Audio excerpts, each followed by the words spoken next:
All right, just making a short video. That's not quite centered. So, roommate has moved out, so at least temporarily, I feel much more comfortable making live streams and other kinds of video content.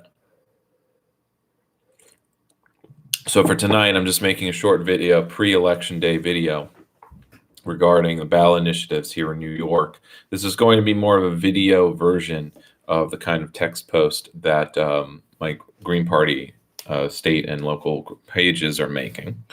But also the video gives me the ability to comment on them further and give maybe more of an explanation if you so need it, which most people do.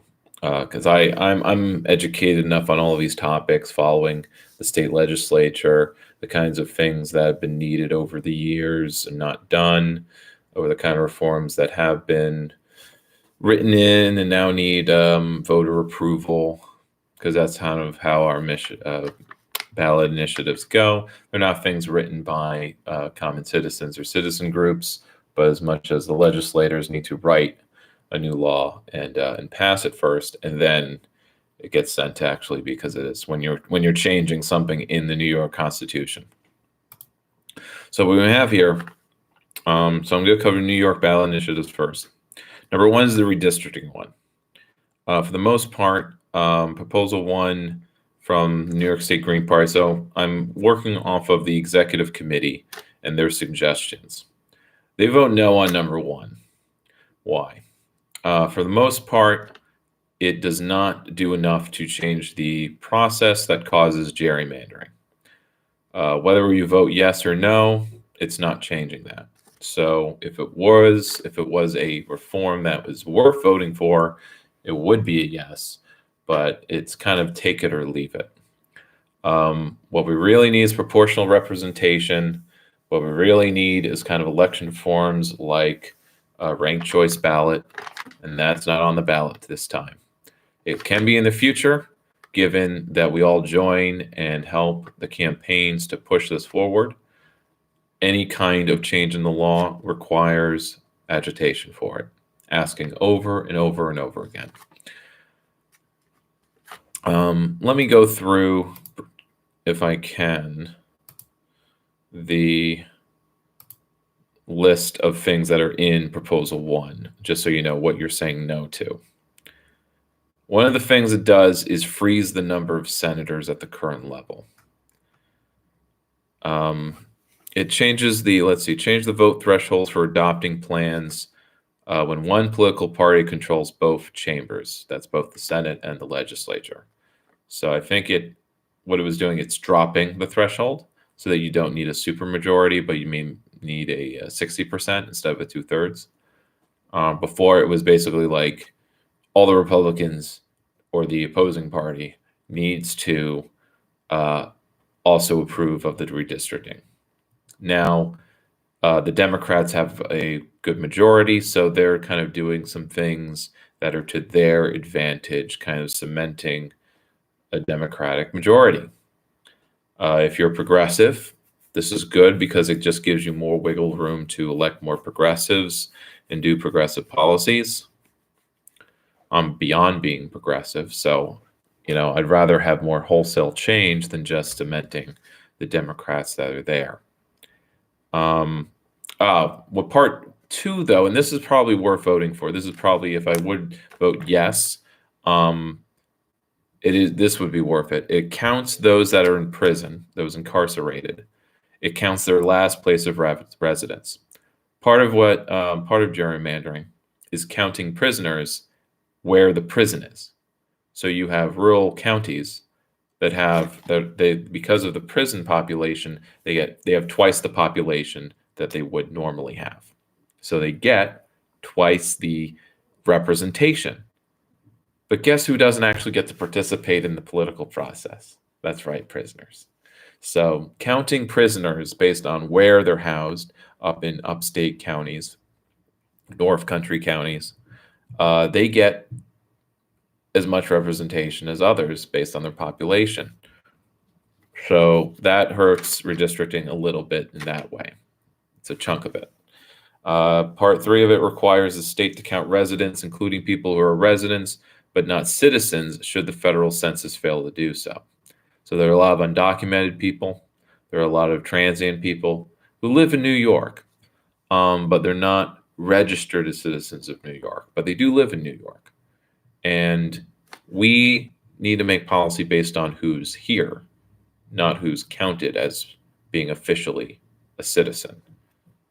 It creates it literally creates second-class citizens to do that. So that's positive too. It removes the block on border requirement for Senate districts. I didn't completely understand this terminology, but at least I can understand is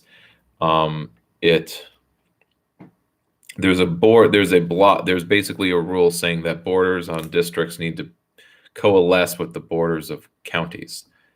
This can sometimes make a district have a smaller population than others. If you draw districts based on county lines, sometimes it needs to go over county lines so that the district can include more people and actually hit the maximum number of people that should be in the district. That's what I'm gathering. The fifth part puts a cap on state senators at 63. The odd thing about this is, so it basically locks in whatever the political status quo is right now, which is Democrat majority. It's not a super majority, but at least in the Senate, it kind of locks it in place. Because I think as more Senate seats were added, this meant with more districts, and you have to draw the lines, and this would give rural areas more districts or something. But I would think it would also give more populous areas, like in the 5 boroughs, more seats as well. It also, as the number of seats would grow, it would actually make the Senate sort of similar to a more representative body, since it isn't capped, meaning like in Senate, so in Senate districts still have the same number of people represented in them. They're not like the federal Senate, where the state of Wyoming gets 2 senators and the state of New York gets 2 senators, despite us having 1,000 times more population.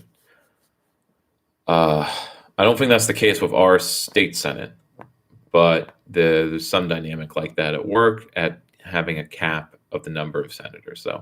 But I guess it's more about locking in whatever the state is now.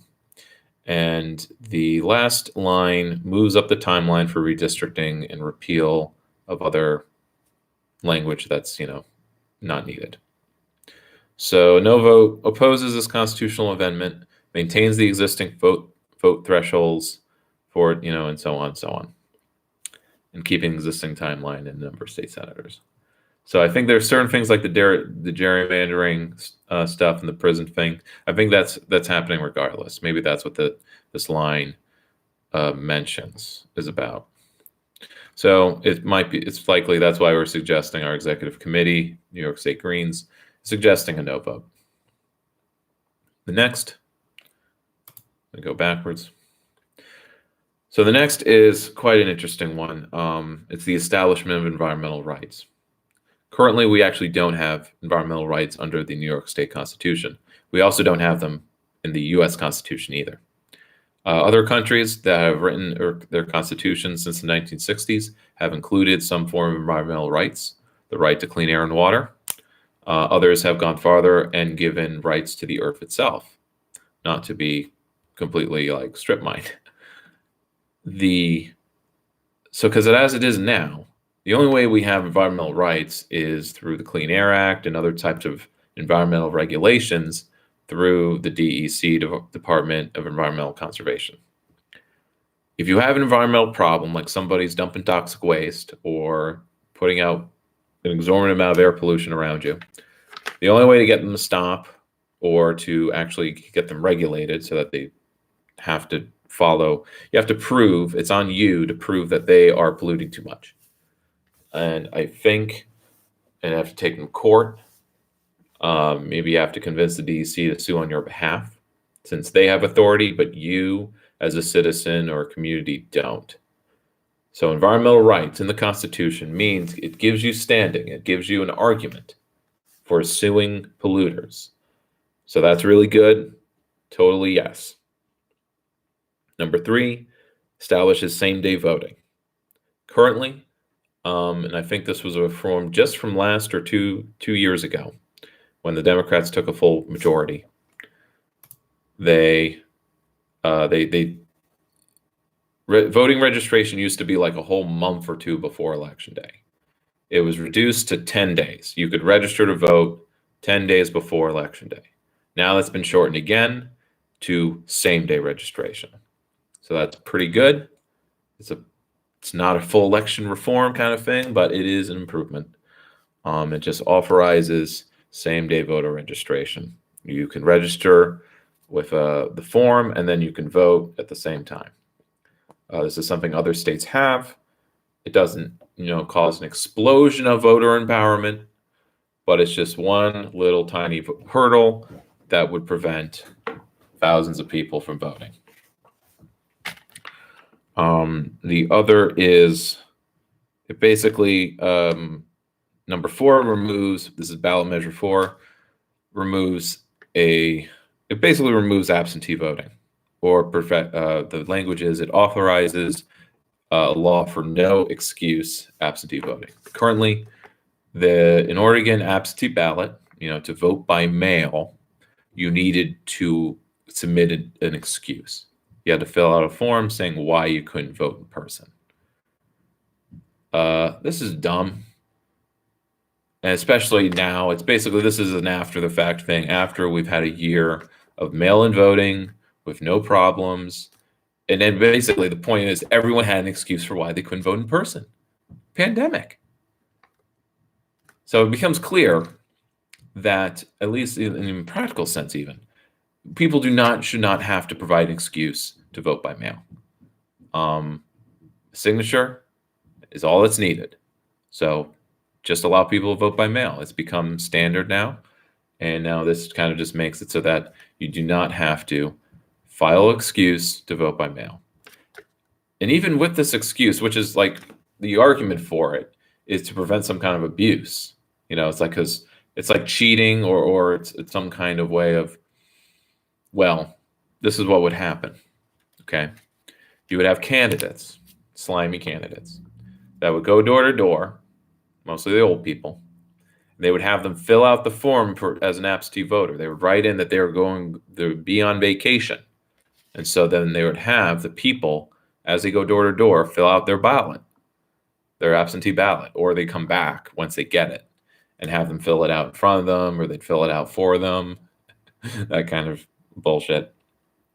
And so you basically have hundreds of people saying, oh yeah, I'm going to vote by mail, absentee ballot, because I'm going to be on vacation. Hundreds of people on the same block, all going on vacation at the same time. Very sus, very sus. So you had this rule, but it was pretty much ineffective. Like most rules and such regulations in an unfair system, there was always a workaround. This is similar to the kind of tax the rich kind of arguments. No matter how you tax the rich, they're going to move their money. They're always going to find loopholes, or they will spend the money to have lawmakers make loopholes for them. The only way to solve the problem is get at the root of it. And if the problem is that there's some kind of abuse with absentee ballots or vote by mail, then the issue is that we need to have a different kind of voting system that is more secure, or it's to have a different kind of representational system that doesn't even involve these kind of ballot elections. That's more of a voice vote, or governance by survey. But those are bigger ideas, wider ideas. So we have he said. So yes on proposal 2. This is from the executive committee again. It isn't going to save and this is a theme with New York State policy with the duopoly.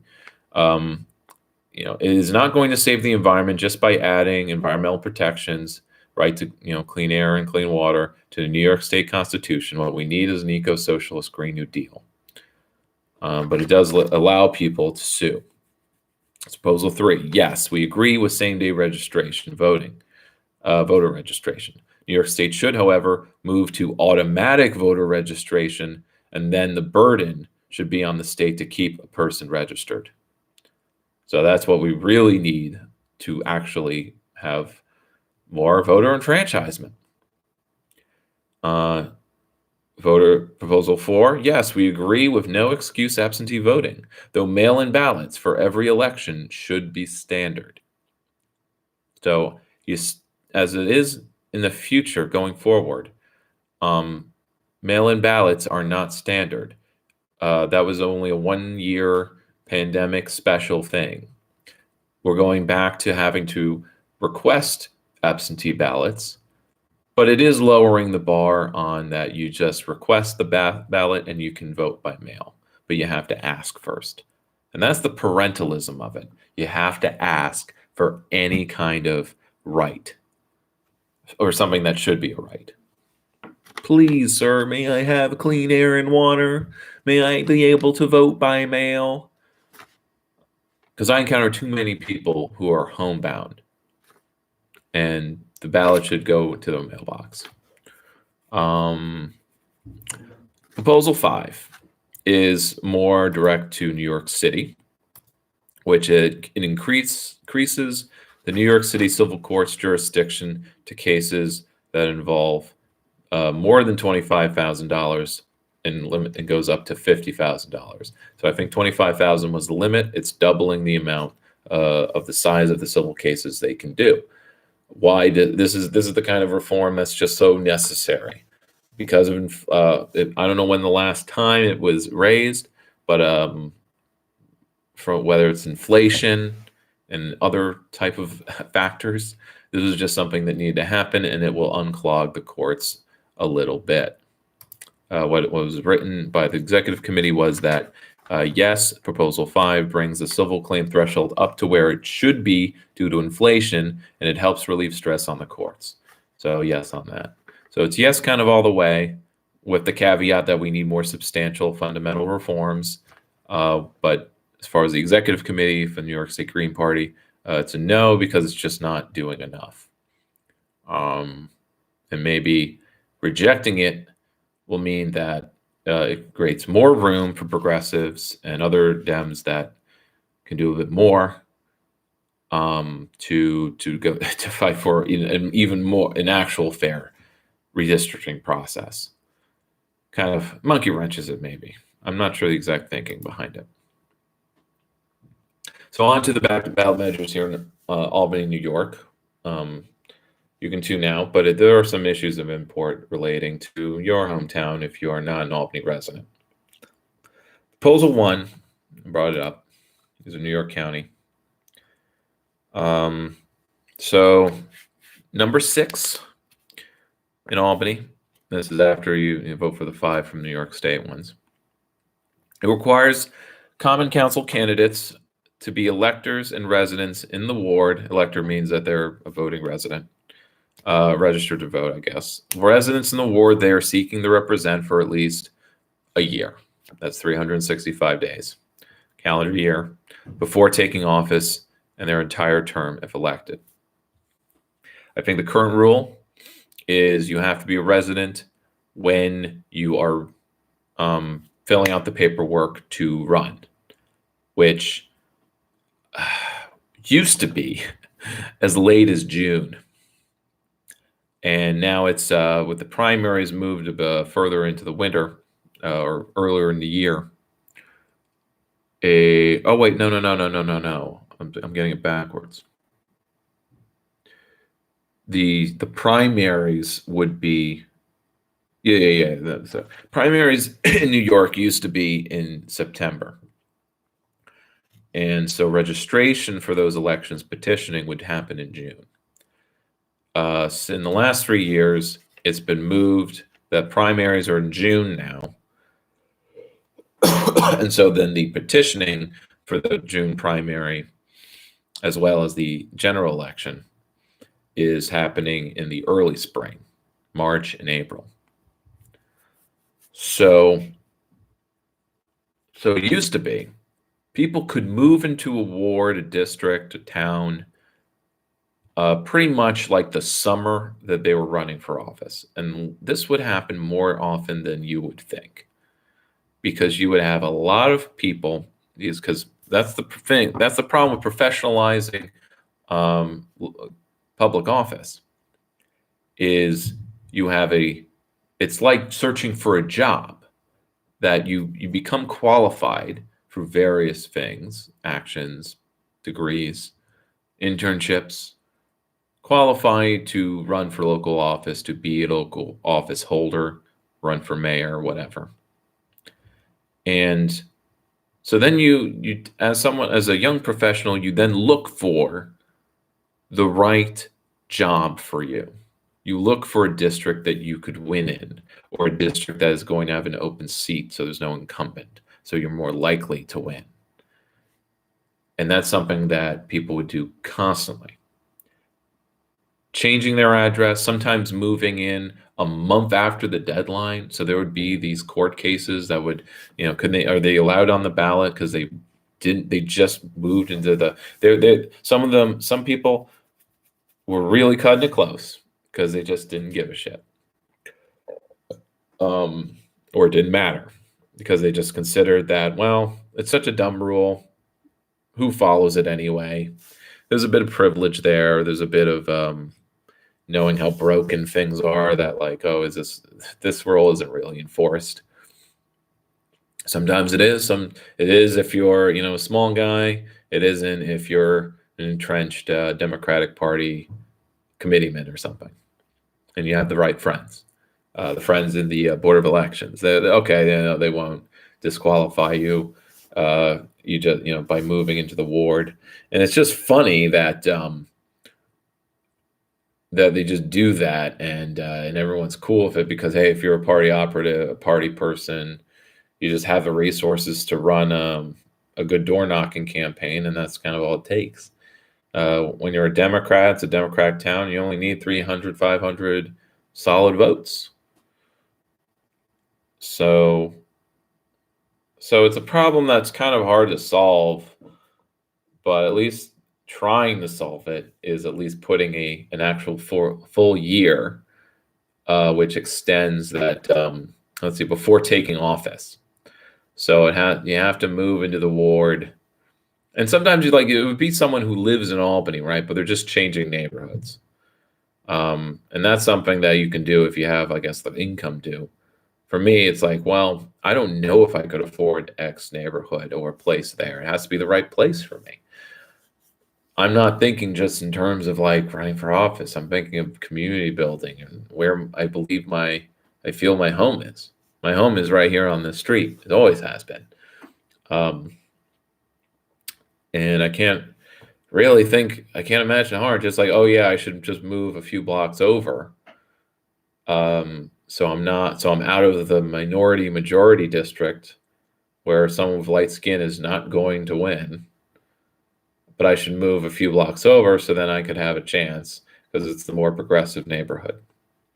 Or it's a progressive neighborhood where enough people are actually active and active voters. There's actually people to actually talk to, not the hood. But of course, real organizing and bottom-up politics is about organizing the people that never get door knocked, never get talked to. Because really, a lot of them are people, the apathetic, the disenfranchised.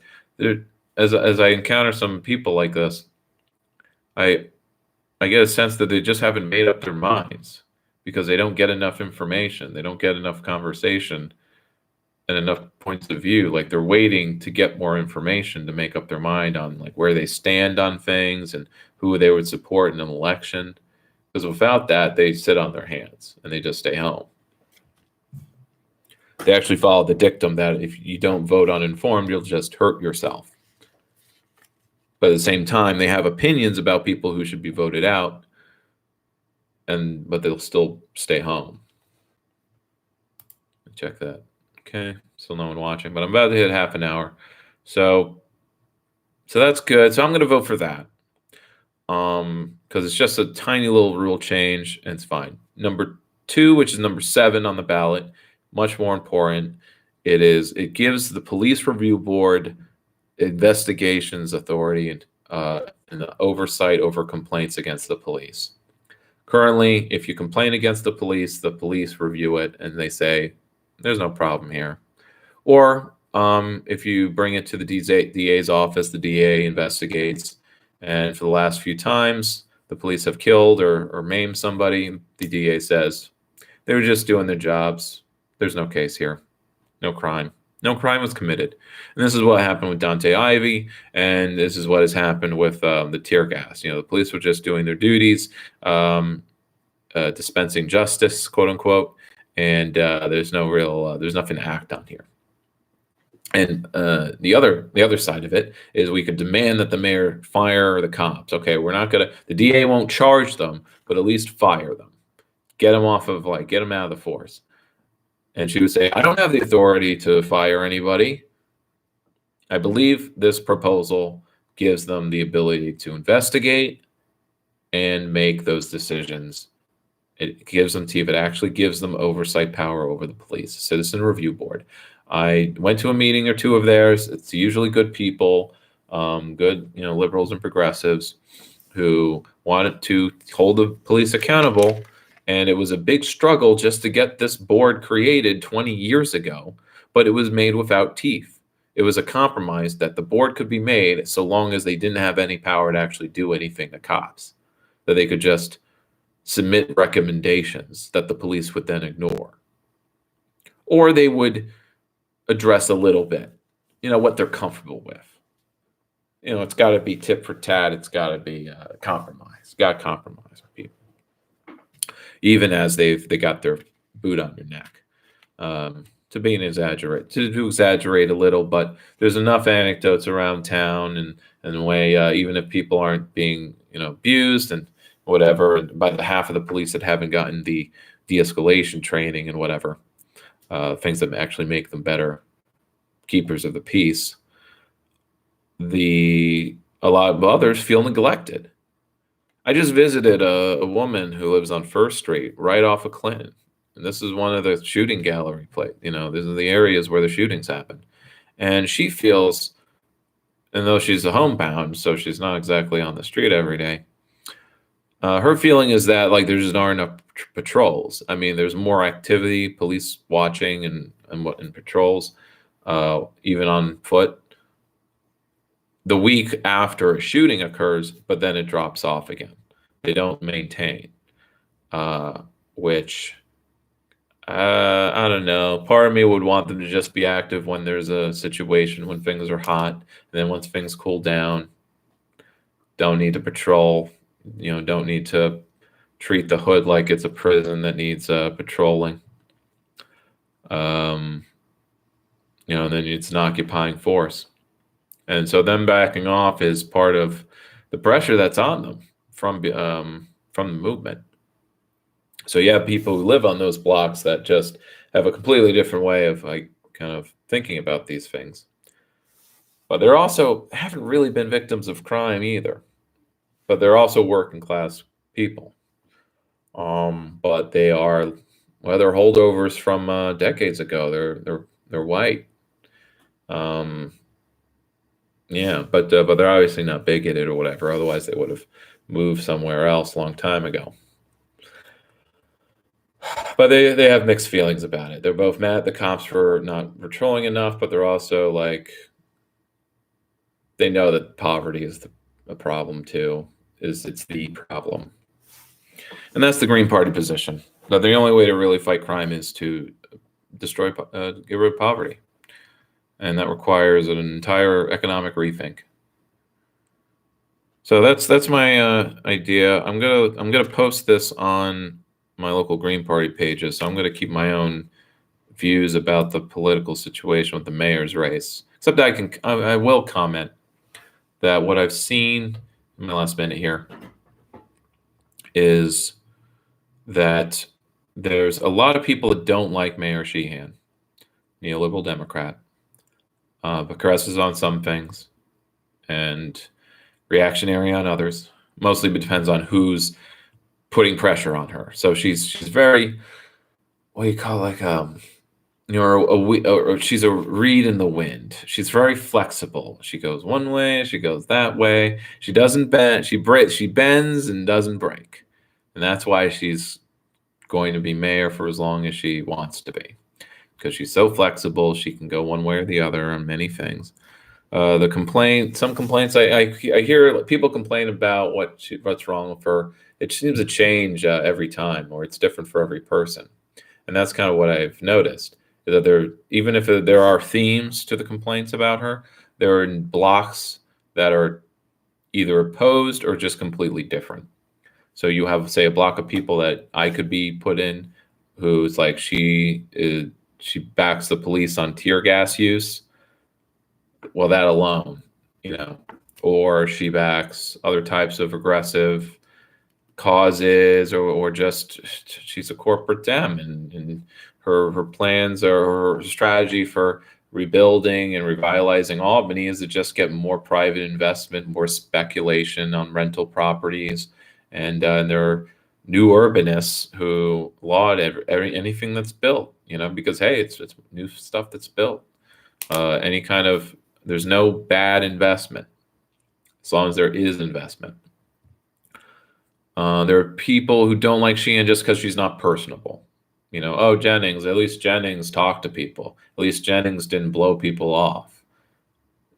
Never mind that what you don't see is that everything that past mayors did was either just letting the city decline, or when they did do something because they were pressured to, they would always set it up so that it was to their advantage, or that they were in control of it because they're egomaniacs. And that's what I see when I look at anything Jennings did, with the exception, I think, the libraries, and I think there must have been a lot of other forces making sure the libraries were done good, were done right.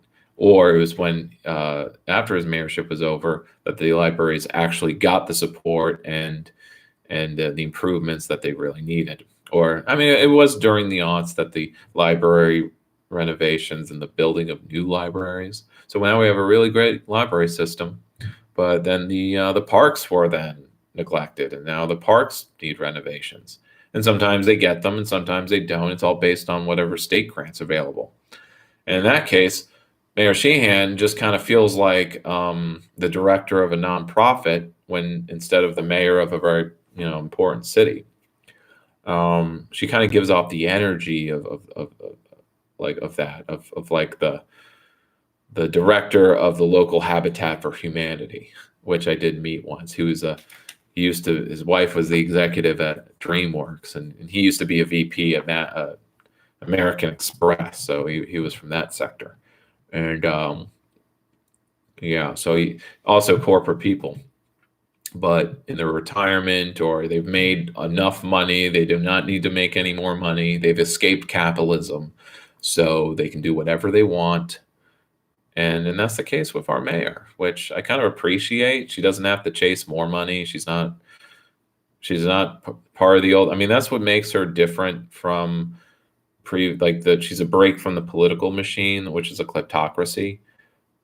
But the positive of the kleptocracy was they would steal money from the public coffers, or from various sources, state and whatever, and they would distribute it amongst their supporters. Right? They were stealing, and then they would, in a popular way, distribute it, literally cash in hand. Right? So they wouldn't distribute it with social programs and reinvestment into the city, in our parks and in our libraries. No, they didn't do any of that.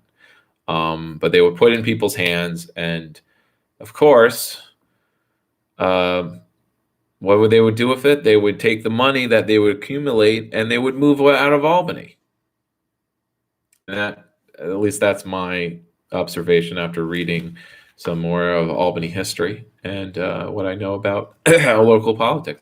But I'm trying to form a theory of our local political economy that makes sense out of what everyone complains about and what everyone thinks is wrong, and what I see is what actually has happened in the past and what's happening now.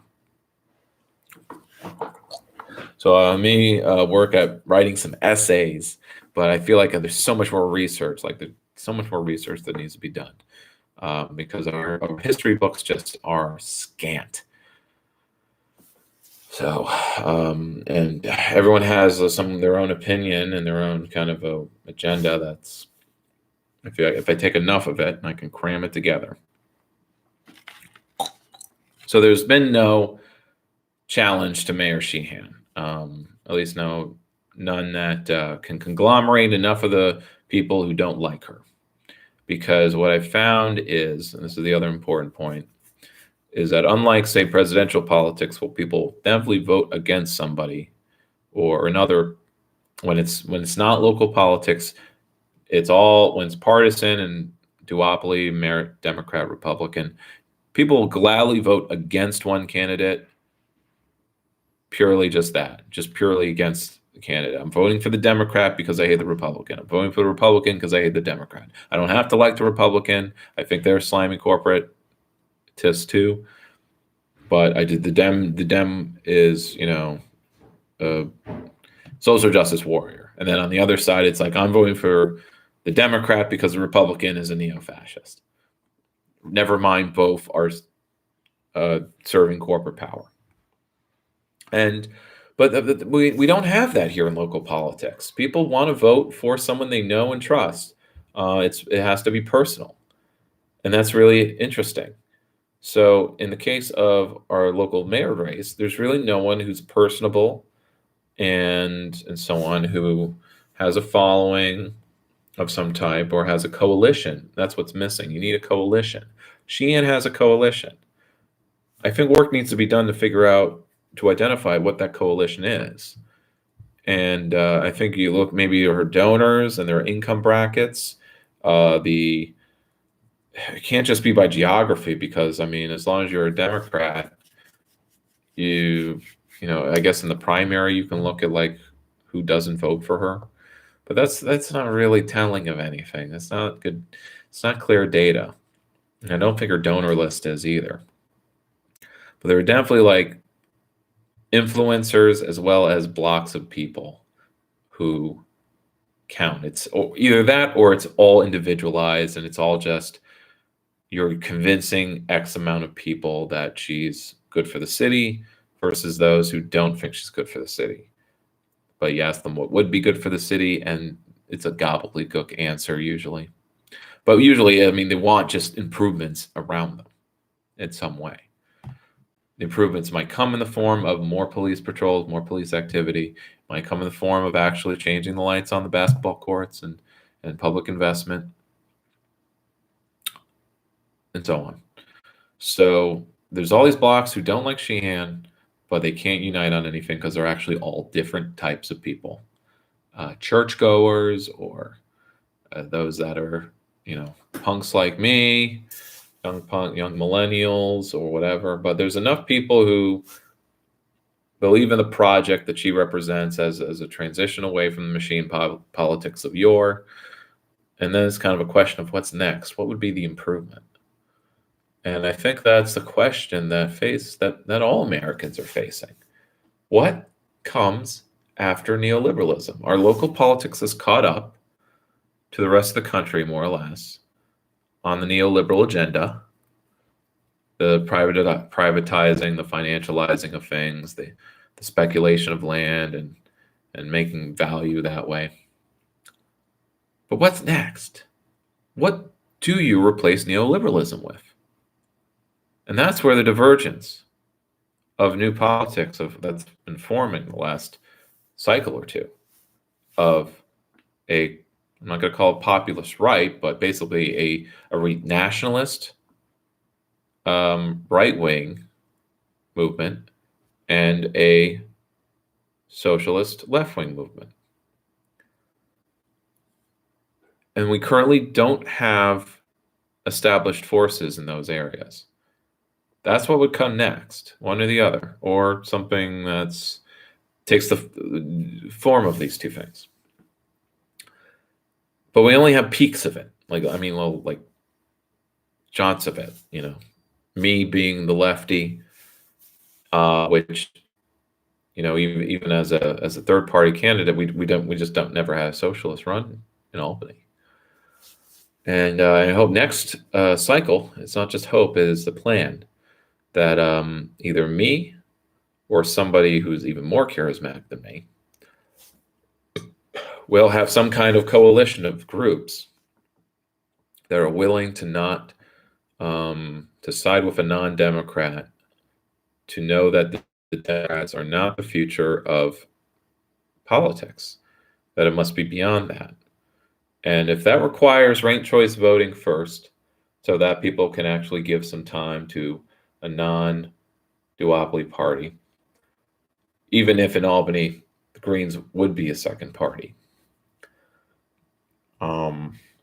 But there's just as much room for some reactionary force to get money-grubbing landlords on their side, a coalition of that, petty bourgeois people, professionals who don't want to share, who want more gated type neighborhoods, gated community types, and churchgoers. But all of these groups still identify as Democrat. And I don't know how long that would ever be. It's probably forever, identifying as Democrats. So I guess it's a struggle that will take place within the Dems. I'm not going to take part in that, though. But that's just me. I hope more people will see that that's there's so many more who don't participate because they don't see themselves as full Democrats. They see that they're more open-minded than that. What I encounter is that there is an open-mindedness, but they want to have and require, just as all of us do, a substantial conversation about something else. They need to be talking to me about joining the Greens 6, 7, 8 times. They need to be hearing from me year in, year out, and they're like, serious, this is something I can join, or is this something I'll vote for? Because what I found is people will vote against Mayor Sheehan. They will not vote for anyone else. They will not vote for Purdy. They will not vote for Greg. They would not vote for some if a socialist was on the ballot. Unless those that are really passionate. Or each of those blocks that don't like Sheehan, but they dislike different things about her. And so, so that means they like very different things. So there cannot be one candidate that can represent all of them. We need multi-party elections. It's not going to be within the Democrats. That conversation is too constrained for the diversity of positions that are not only exist in Albany or any other American city, but possible. Because I know people can change their views if there's a robust conversation that they are part of. It's just that when you have homebound people, it's hard to have a conversation with them, because even when you door knock, they're likely not going to answer the door. And there are a lot of people, and a friend of mine was talking how he will not answer the door for a door knocker, mostly for personal reasons, but also he's just not comfortable with it. And this is right. But there needs to be the acceptance of some alternative.